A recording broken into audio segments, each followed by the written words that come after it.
उत्तर प्रदेश में गैर मान्यता प्राप्त मदरसों के सर्वे को लेकर बवाल मचा हुआ है। बात करने के लिए हमारे साथ वरिष्ठ मुस्लिम धर्मगुरु मौलाना खालिद रशीद फिरंगी महली साहब हैं।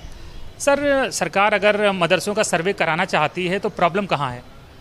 नहीं, प्रॉब्लम कुछ नहीं है। इसमें हम पहले दिन से कह रहे हैं कि किसी को भी पैनिक में मुब्तला होने की ज़रूरत नहीं है और इस सिलसिले में हुकूमत के ज़िम्मेदारों से बातचीत चल रही है, बातचीत हुई भी है। और कल भी जो माइनॉरिटी अफेयर मिनिस्टर हैं दानिश अंसारी साहब, वो आए थे, उनसे भी बातचीत हुई है। उम्मीद है कि इंशाअल्लाह जल्दी ये मसला हल हो जाएगा। और इस सिलसिले में हम लोग का बस यही कहना है कि जो ऑलरेडी मदरसा बोर्ड के तहत हैं, उनमें जो कमियां हैं, उनके इंफ्रास्ट्रक्चर में सुधार है, पढ़ाई के स्टैंडर्ड में सुधार है, टीचर्स को टाइम पे सैलरी मिलने का मसला है, ये जो तमाम मसाइल हैं, ये जो 16,500 मदरसे हैं मदरसा बोर्ड के तहत, उनकी पहले हालात को दुरुस्त कर लिया जाए तो ज़्यादा बेहतर है। सर, जब आप कह रहे हैं कि जो सरकार द्वारा मान्यता प्राप्त हैं या सरकार द्वारा एडेड हैं, जो सरकारी हैं, उनकी हालत ख़राब है, तो जो गैर मान्यता प्राप्त होंगे उनकी हालत तो और ख़राब होगी। तो सरकार कह रही है कि हम उनका सर्वे करना चाहते हैं, उनकी स्थिति जानना चाहते हैं, जिससे कि उनके लिए पॉलिसी बनाई जा सके, उनकी हेल्प की जा सके और इससे जो है क्वालिटी ऑफ एजुकेशन जो है वो और बेहतर होगा। ये जो गैर मान्यता प्राप्त मदरसे हैं, उनमें क्वालिटी ऑफ एजुकेशन बहुत ज़्यादा बेहतर है। और हम लोग जो ये मदरसे चलाते हैं, ये अपने रिसोर्सेज से मुराद ये कि अवामी चंदे से चलाते हैं। आवाम चंदा देती है और उससे मदरसे चलते हैं। और हद ये है कि अगर आप गांव देहात में देखिए तो लोग अपना किसान गल्ला, चावल, ये सब दे करके मदरसों में तालीम को यकीनी बनाया जाता है। तो जो हुकूमत की पॉलिसी है कि ज़्यादा से ज़्यादा बच्चों को तालीम दी जाए, तो कहीं ना कहीं जो लिटरेसी रेट है वो पूरे मुल्क में ये मदरसे बढ़ाने में मदरसों की सबसे अहम खिदमत है। लिहाजा हम लोग इस सिलसिले में हुकूमत से कोई एड नहीं डिमांड कर रहे हैं, बल्कि ऑलरेडी जो एडेड मदरसे हैं उन पर तवज्जो दी जाए। जो प्राइमरी स्कूल्स हैं गवर्नमेंट्स के, उस पर तवज्जो दी जाए तो वो ज़्यादा बेहतर है। और हम लोग यहाँ जो निज़ाम चल रहा है उससे हम लोग पूरी तरीके से मुतमईन हैं। तो हुकूमत से यही बात कही गई है कि इस सिलसिले में जो भी बीच का रास्ता हो वो निकाल लिया जाए तो ज़्यादा बेहतर है। सर, आप कह रहे हैं कि चंदे से चल रहे हैं गांव के जो मदरसे हैं, जो सरकार से मान्यता प्राप्त नहीं है, लेकिन राष्ट्रीय बाल अधिकार आयोग के चेयरमैन हैं, उनका कहना है कि जो नॉन गवर्नमेंट मदरसे हैं या गैर मान्यता प्राप्त हैं, उनको 10,000 करोड़ रुपए की फंडिंग ऑलमोस्ट हो रही है पर ईयर, और उसमें से 50% का जो स्रोत है वो ज्ञात ही नहीं है कि कहाँ से आ रहा है। तो बहुत संभावना है सर कि ये जो पैसे आ रहे हैं, ये जो इसका स्रोत है वो हो सकता है कि ठीक स्रोत से ना आ रहे हों या फॉरेन से आ रहे हों। और उन कुछ मदरसे जो हम देखते भी हैं कि कई बार एंटी सोशल एक्टिविटीज़ में या एंटी नेशनल एक्टिविटीज़ में उनका नाम आ जाता है उनके स्टूडेंट्स का, तो उस पर क्या कहेंगे सर? देखिए, इनके पास ये फ़िगर कहाँ से आया ये तो मुझे नहीं मालूम। जिसने ये फ़िगर पेश किया है इसका जवाब वही दे सकता है। और इतना बड़ा अमाउंट अगर हम लोगों के पास आ रहा होता तो हम लोग अपने पूरे दारुल उलूम के साथ यूनिवर्सिटीज़ खड़ी कर चुके होते।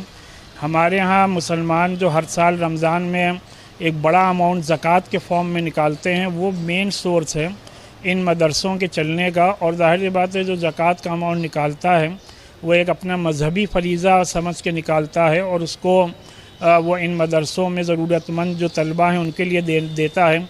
इन लोगों के साथ कोई इस बात का एहसास होना चाहिए कि आज तक कोई भी मदरसा किसी भी एंटी नेशनल एक्टिविटी में नहीं पकड़ा गया, और अगर कोई पकड़ा भी गया है तो कहीं से उस पर कोई भी जुर्म साबित नहीं हुआ। आजकल नामालूम कितने स्कूल, कॉलेज और यूनिवर्सिटीज़ से लोग एंटी नेशनल एक्टिविटीज़ में पकड़े जा चुके हैं, लेकिन हम लोगों ने कभी भी उनके ख़िलाफ़ कोई भी उंगली नहीं उठाई। ये सिक्योरिटी एजेंसीज़ का मसला है। लोगों को इस बात का इल्म होना चाहिए कि जहाँ इन मदरसों का एक तरफ मुल्क की आज़ादी में सबसे अहम रोल रहा है, वहीं इन मदरसों में 90% बच्चे वो हैं जो बिलो द पावर्टी लाइन से आते हैं। और इन बच्चों को हम लोग रहने में, इनकी फूडिंग, लॉजिंग और एजुकेशन कम्प्लीटली फ्री में देते हैं। और ये ऐसा नेटवर्क है जो मेरा ये मानना है कि पूरे मुल्क में सबसे बड़ा एजुकेशनल नेटवर्क है, जहाँ इतनी बड़ी तादाद में, लाखों की तादाद में बच्चों को कम्प्लीटली फ्री में एजुकेशन और अच्छी एजुकेशन दी जा रही है। सर, लेकिन जो मदरसों के अगेंस्ट बोलते हैं या इनको आवाज़ उठाते हैं, उनका यही कहना है कि लाखों की संख्या में बच्चे पढ़ रहे हैं, लेकिन वहाँ पर दीनी तालीम ज़्यादा दी जाती है और दुनियावी तालीम पर फोकस नहीं होता, जिससे वो ज़िंदगी की रेस में दूसरे सरकारी स्कूलों के बच्चों से या कॉन्वेंट स्कूलों के बच्चों से बहुत पीछे छूट जाते हैं और देश में विकास में जो योगदान उनका होना चाहिए वो नहीं दे पाते हैं। और एक तरह से कहें कि बड़ी संख्या में, जब इतनी बड़ी संख्या में बच्चों की जो फौज है जब एजुकेशन सही नहीं हासिल कर पाती है तो एक तरह से विकास में सहयोग देने की जगह वो बाधा बन जाती है। सर, ये बहुत बड़ा मिसकंसेप्शन और बहुत बड़ी अफवाह और बहुत बड़ा झूठ है। हकीकत ये है कि APJ अब्दुल कलाम साहब भी मदरसे से ही पढ़े हुए थे। मुल्क के सबसे बड़े साइंटिस्ट इब्न सीना, जिनको कि फादर ऑफ मेडिसिन कहा गया, वो भी मदरसे से पढ़े हुए थे। इसी तरीके से जाबिर इब्न हय्यान, जिनको कि फादर ऑफ केमिस्ट्री कहा गया, वो भी मदरसे से पढ़े हुए थे। आप ये हमें बताएं कि मदरसों से पढ़ के जो बच्चे निकलते हैं उनमें से 1% भी आप बच्चे हमारे सामने, मुल्क के सामने लाके नहीं खड़ा कर सकते हैं जो कि अनएम्प्लॉयड हों। सिर्फ मदरसे का जो एजुकेशनल सिस्टम है वो मुल्क में वाहिद सिस्टम है जहाँ की 100% एम्प्लॉयमेंट रेट और रेशियो और परसेंटेज है। स्कूल, कॉलेजेस और यूनिवर्सिटीज़ से पढ़कर निकले हुए बच्चों का एम्प्लॉयमेंट रेट और रेशियो क्या है वो आप लोग हमसे बेहतर जानते हैं। यूनिवर्सिटी से पढ़ के निकल रहे हैं, उनको नौकरियां नहीं मिल रही हैं, तो क्या ये माना जाए कि स्कूल के यूनिवर्सिटीज़ के सिलेबस को बदल के रख दिया जाए? मदरसों का जो बुनियादी मकसद है वो ये है कि हम उनको बेहतर से बेहतर दीनी तालीम दें और उसमें हम 100% कामयाब और मुतमईन हैं। और उसी के साथ साथ इन मदरसों में इंग्लिश और साइंस की बेसिक एजुकेशन दी जाती है जो कि मोर देन इनफ है। दूसरे मज़ाहिब में जो कुरुकुल चलते हैं या दूसरे मज़ाहिब के मानने वालों के जो रिलीजियस स्कूल्स और इंस्टीट्यूशन चलते हैं, वहाँ क्या पढ़ाया जाता है, वहाँ से निकल के बच्चे क्या कर रहे हैं, कभी इस पर सवाल क्यों नहीं उठाया जाता है? ये मुल्क के सामने सबसे बड़ा सवाल होना चाहिए। सर, विरोधी अक्सर ये भी पूछते हैं कि मदरसों से कितने इंजीनियर, डॉक्टर या IAS IPS निकले हैं, वो ये सवाल भी उठाते हैं। हमें बिल्कुल भी मदरसों से इंजीनियर, IAS और IPS ऑफिसर नहीं निकालने हैं। हम ये पूछें कि किस यूनिवर्सिटी से या किस मेडिकल यूनिवर्सिटी से या किस इंजीनियरिंग यूनिवर्सिटी से आपने कोई आलिम या कोई बड़ा पंडित या कोई बड़ा क्रिश्चियन का फादर निकाला है। ज़ाहिर सी बात है उन इंस्टीट्यूशन का मतलब ये है कि मेडिकल कॉलेज से डॉक्टर निकले, इंजीनियरिंग कॉलेज से इंजीनियर निकले।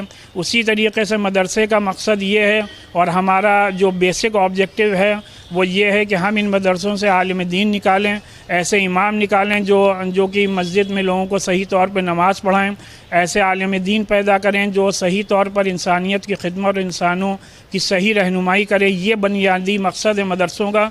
मदरसे का कतई तौर पर यह मकसद नहीं है कि हम अपने मदरसों से इंजीनियर और डॉक्टर और IAS और IPS ऑफिसर पैदा करें।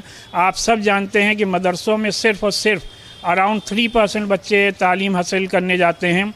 बाकी जो 97% बच्चे हैं, क्या उनकी नौकरी का इंतज़ाम हो गया है? इसका जवाब मिलना चाहिए। एक आखिरी सवाल, आपने कहा कि मदरसों में कोई एंटी सोशल या एंटी नेशनल एक्टिविटीज़ नहीं होती, लेकिन आपने भी देखा मदरसे में सरकार ने आरोपों में घिरे एक मदरसे पर असम में बुलडोजर चल गया। सर, देखिए उसके पीछे क्या हकीकत है और क्या वजूहात हैं वो आपके मीडिया के ज़िम्मेदारों को हमसे ज़्यादा बेहतर मालूम है।